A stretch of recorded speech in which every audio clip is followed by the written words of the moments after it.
اس میں بھی وہ کوئی خاص کنسنسس پہ پہنچ نہیں پاتے. اور جو ایون اگر ساؤتھ افریقہ کی پارلیمنٹ یہ کہہ سکتی ہے کہ اسرائیل کی ایمبیسی آپ بند کروا دیں تو مسلم ممالک اپنے ڈپلومیٹک ریلیشنز کیوں نہیں بند کروا دیتے؟ دیکھیں اس پورے غزہ والے معاملے سے پہلے ایون جو بڑے اہم ممالک ہیں مسلم ان کے بھی معاملات جو تھے وہ طے پا چکے تھے. تو یہ سارا معاملہ ایسا ہے کہ یہ مسلم ورسز غیر مسلم نہیں ہے, یہ اسرائیل ورسز فلسطین کا معاملہ نہیں ہے, یہ خالصتاً انسانیت اور ہیومینیٹیرین گراؤنڈز پر اگر اس معاملے کو دیکھا جائے تو پوری دنیا میں جو عوام ہیں وہ اگر سڑکوں پر نکلے ہوئے ہیں regardless of their religion, regardless of their ethnicity, اس کا مطلب یہ ہے کہ آپ باقاعدہ پلاننگ کے تحت اتنے کلینزنگ کر رہے ہیں وہاں غزہ کے شہریوں کی. تو اس کے آگے بند باندھنا چاہیے اور اس کے لیے سب سے اہم کردار جو ہے میرے خیال میں سب سے پہلے تو مسلم جو کنٹریز ہیں ان کو کرنا چاہیے. دیکھیں اگر وہ چاہیں تو یہ معاملہ ایکسٹینڈ ہو سکتا ہے. یہ 4 دنوں کا جو انہوں نے سیز فائر کیا ہے اس کو مکمل اگر جنگ بندی کا اعلان باقاعدہ ہو جاتا تو وہ پھر کہا جاتا کہ جی یہ واقعی دونوں طرف کی عوام کی. جی عادل اس پہ لیکن ایک نقطہ یہ ہے کہ اسلامیہ میں لکھا ہے کہ جنگ بندی میں توسیع کی جا سکتی ہے. میں اس پہ دوبارہ لوٹ کے آپ کے پاس آؤں گا. جمیل احمد خان صاحب آپ سے میں یہ بھی جاننا چاہوں گا کہ چائنا میں بھی ہم نے دیکھا کہ مسلم ممالک اور اسلامی جو عرب ممالک کے وزراء خارجہ کا نمائندہ وفد گیا اور چائنیز فارن منسٹر صاحب سے بھی ملاقات ہوئی تھی. اس ایفرٹ کو آپ کس طرح دیکھتے ہیں؟ اور میڈیا میں یہ بھی اطلاعات تھیں کہ غالباً رشیا جو ہے وہاں بھی یہ وفد جائے گا. پھر برکس کی کل جو کانفرنس ہوئی اس میں بھی چاہے وہ سعودی ولی عہد صاحب ہوں, شہزادہ محمد بن سلمان صاحب, انہوں نے کہا کہ جو اسرائیل کو ہتھیاروں کی سپلائی ہے اس میں روک تھام ہونی چاہیے. رشین پریزیڈنٹ ولادیمیر پوٹن صاحب نے بھی اس پہ گفتگو کی. تو میں آپ سے جاننا چاہوں گا آپ اس ڈپلومیٹک ایفرٹ جو اس حوالے سے بھی ہو رہی ہے اس پہ کیا رائے رکھتے ہیں اپارٹ فرام دس ہیومینیٹیرین پاز؟ اگر تاریخ دیکھی جائے ظلم و بربریت کی تو جو 1948 میں شروع ہوا جینوسائیڈ تو اسی وقت شروع ہو گیا جب 15,000 افراد کو وہاں جب قبضہ کر کے ملک بنا کے اسرائیل اور ان کا قتل کیا گیا, ان کو شہید کیا گیا, ان کو دھکیل کے غزہ میں لایا گیا کہ ریفیوجی بنا دیا جائے. سارے کا سارے ریفیوجیز ہیں یہ, اور وہاں آ کے دوبارہ بمبارڈمنٹ کر کے ان کو دوبارہ کہا جائے کہ تم ادھر سے جاؤ اور ایجپٹ سے بات کی جائے کہ جی آپ ان کو سینائی میں بسا لو, ہم آپ کو شہر بنا دیں گے. اس کا مطلب تو یہی ہوا نا کہ غزہ پہ پورا قبضہ کرنا چاہتے ہیں, جیسا کہ سیکیورٹی کاؤنسل کی ریزولوشن کو انہوں نے دھجیاں اڑا دی 242 کی, جس میں کہ کلیئرلی کہا گیا ہے کہ 1967 میں جو زمینیں انہوں نے جو آکوپیشن کی ہے اس کو ختم کریں. اور بھی بات ہو رہی تھی وار کرائم کی.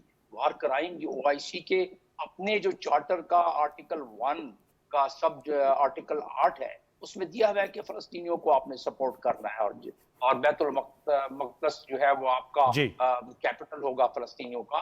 اس میں دیا ہوا ہے اس کے آرٹیکل 9 میں کہ ایمرجنسی سیشن کال کریں سربراہان کا. اب بات ہو رہی تھی یہاں کہ ڈیلیگیشن چائنا گیا ہے, وہ تو اتنی یہ پبلک پریشر کو ڈیفلیکٹ کرنے نہیں, اس کا کوئی آپ کو چلے وہ تو گیا, میں نے کہا اس کا کوئی نتیجہ نکلتا ہوا نظر آ رہا ہے, اس حوالے سے میں جاننا چاہ رہا ہوں. چائنا اپنا لیوریج استعمال کر سکتا ہے؟ جی میں آپ کو بتا دیتا ہوں کہ چائنا کو اگر لیوریج استعمال, چائنا کی ڈپلومیسی بڑی سٹل قسم کی ڈپلومیسی ہے. چائنا جس انداز میں چلتا ہے اس کو اپنی اکانومی کی گروتھ, چائنا 1910 سے سب سے بڑا مینوفیکچرنگ کنٹری ہے, 1913 سے دنیا کا سب سے بڑا ٹریڈنگ کنٹری ہے, وہ اپنے معاملات کو سنبھالتا ہے 2013 سے, اور یہ اپنے معاملات کو زیادہ دیکھتا ہے انٹرنیشنل قانون کے مطابق. یہ جتنی بھی ریجنل آرگنائزیشن ہے جیسا کہ OIC, یورپین یونین یا افریقن یونین یا باقی, ان کو یہ اتھرائزیشن ہے کہ وہ اپنے پلیٹ فارم سے وہ فیصلے کر سکتے ہیں.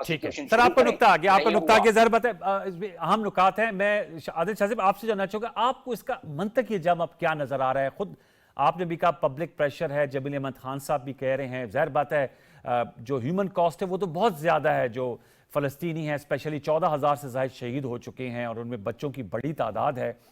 ہم نے بچوں کا جو عالمی دن ہوا اس دن بھی بات کر رہے تھے کہ 5,500 بچے جو ہیں لقمہ اجل اب تک بن چکے ہیں, بہت سے ملبے تلے بھی نیچے موجود ہیں. نگران وزیر اعظم انوار الکاکڑ صاحب نے کہا کہ ہولوکاسٹ ہو رہا ہے بچوں کا غزہ میں. منطقی جام آپ کو کیا نظر آ رہا ہے؟ یہ جو آپ سمجھتے ہیں کہ امریکہ یا جو اسپیشلی ویسٹرن بلاک جو سپورٹ کر رہا ہے، پشت پہ کھڑا ہے، ان کی سٹریٹ بھی جو ہے وہ بھی گرم ہے، ان پہ بھی پریشر آ رہا ہے، اور اسرائیلی کیبنٹ بھی اپروو کیا یہ 4 دن کی جو جنگ بندی ہے، کیا نظر آ رہا ہے منطقی جام؟ انوار الحسن صاحب، منطقی انجام ظالم اور مظلوم کے درمیان جب بھی کانفلکٹ ہوتا ہے تو اس کا منطقی انجام تو ظاہری بات ہے ہمارے سامنے ہے. پچھلے 15-20 سالوں میں دیکھیں جب بھی اس قسم کے کانفلکٹ شروع ہوتا ہے ہزاروں کی تعداد میں فلسطینی جو ہے وہ جان سے جاتے ہیں. تو منطقی انجام تو وہی ہے کہ 14,000 شہداء ادھر پڑے ہوئے ہیں، 33,000 کے قریب شدید زخمی ہیں، ہاسپٹلز ختم ہو چکے ہیں، شیر خوار بچے آئی سی یو کے وہ تڑپ تڑپ کر مر چکے ہیں. برکس کے اجلاس میں دیکھیں نا، محمد بن سلمان نے ایک زبردست تجویز پیش کی کہ جناب آپ اسرائیل کو جو اسلحہ ہے وہ اس پر بین لگائیں. لیکن یہی ہم نے دیکھا کہ ایک طرف یوکرین، اگر آپ یوکرین سے صرف کمپیریزن کر لیں، جو دنیا کا ایک یونیفائیڈ ریئیکشن سامنے آیا تھا رشیا کے اگینسٹ، وہ ہم نے یہاں پر نہیں دیکھا. یوکرین میں اتنے مظالم تو نہیں ہوئے، 14,000 ان کے اس طرح سے تو ان کو بلاکٹ کر کے اور اوپر سے بمباری اور یہ ساری چیزیں تو نہیں ہوئی. تو یہ دیکھنا پڑے گا کہ اس میں دیکھیں امبیسڈر صاحب وہ چائنا کی بات کر رہے تھے، ٹھیک ہے چائنا اپنا جیو پولیٹیکل سٹانس اور اس سب کچھ کو اپنے انٹرسٹ کو دیکھتے ہوئی آگے بڑھے گا. لیکن لاسٹ ویک میں چائنا میں تھا، جتنی کلیئرٹی ان کے سٹانس میں اس دفعہ آئی ہے فلسطین کے معاملے پر میرے خیال میں ہم نے پہلے نہیں دیکھی. آپ کے ایک طرف اسلامی ممالک ہیں، دوسری طرف دیکھیں چائنا کے اپنے بہت سارے ایشوز ہیں، لیکن وہاں پر ہمیں زیادہ کلیئرٹی نظر آئی. یہاں پر جو اسلامی ممالک ہیں، کلیئرٹی سے تھوڑا سا بتائیے گا، کلیئرٹی سے کیا مراد ہے عادل شاہ زیب صاحب؟ پھر وقت ختم ہو جا رہا ہے. آپ دیکھیں زیادہ کلیئرٹی چائنا کے موقف میں نظر آئی. ایک تو وہ کہہ رہے تھے کہ فوراً سیز فائر ہونا چاہیے، اور وہ بالکل بربریت اس کو کہہ رہے ہیں جو اسرائیل کر رہا ہے. آپ کے بہت سارے ویسٹرن ممالک کیا کہہ رہے ہیں کہ جی اسرائیل جو ہے وہ تو سیلف ڈیفense میں سب کچھ کر رہا ہے، وہ تو کال آؤٹ کرنے کے لیے اس کو نہیں. اور اس کا دیکھیں ایک امپیکٹ یہ آئے گا کہ جو anti U S anti west sentiment ہے اسپیشلی مڈ ایسٹ میں اور مسلم کنٹریز میں، وہ زبردست طریقے سے بڑھے گا. نہ صرف مسلم ممالک میں بلکہ وائڈر ویسٹ میں بھی جو یہ اینٹی جو وار ہے، اینٹائی یو ایس جو سینٹیمنٹ ہے، یہ ہمیں بڑھتا ہوا نظر آئے گا. کیونکہ اس کو you have to call it out. اگر جہاں پہ ظلم ہو رہا ہے، بربریت ہو رہی ہے، اور آپ جسٹیفائی کر رہے ہیں کہ جی وہ تو پہلے اٹیک تو انہوں نے کیا، تو یار انہوں نے جو کچھ ان کے ساتھ پچھلے 70 سالوں میں ہو چکا ہے، کیا دنیا کی کون سی قوم جو ہے وہ اتنی بربریت سے گزر چکی ہے؟ بالکل آپ صحیح کہا عادل شاہ زیب صاحب، ویری ایپٹلی پٹ اپ. سر وقت میرا ختم ہو جا رہا ہے. آپ کا بہت شکریہ عادل شاہ زیب صاحب، آپ کا، جمیل احمد خان صاحب آپ کا. ویورز، ہم نے گفتگو کی جو جنگ بندی کا معاہدہ طے پایا ہے جس کا آئندہ 24 گھنٹے میں عمل درآمد متوقع ہے، اس حوالے سے ہم گفتگو کر رہے تھے. اس کے پروز اینڈ کونس آنے والے دنوں میں ان معاملات کو پروگرام کے پلیٹ فارم سے اٹھاتے رہیں گے. آج کے لیے یہی کچھ. ہمیں سوشل میڈیا پہ اپنی رائے سے نوازیے گا. کل تک کے لیے سید انوار الحسن اور سچ ٹیک کی پروڈکشن ٹیم کو اجازت دیجیے. اپنا بہت سا خیال رکھیے. اللہ نگہبان.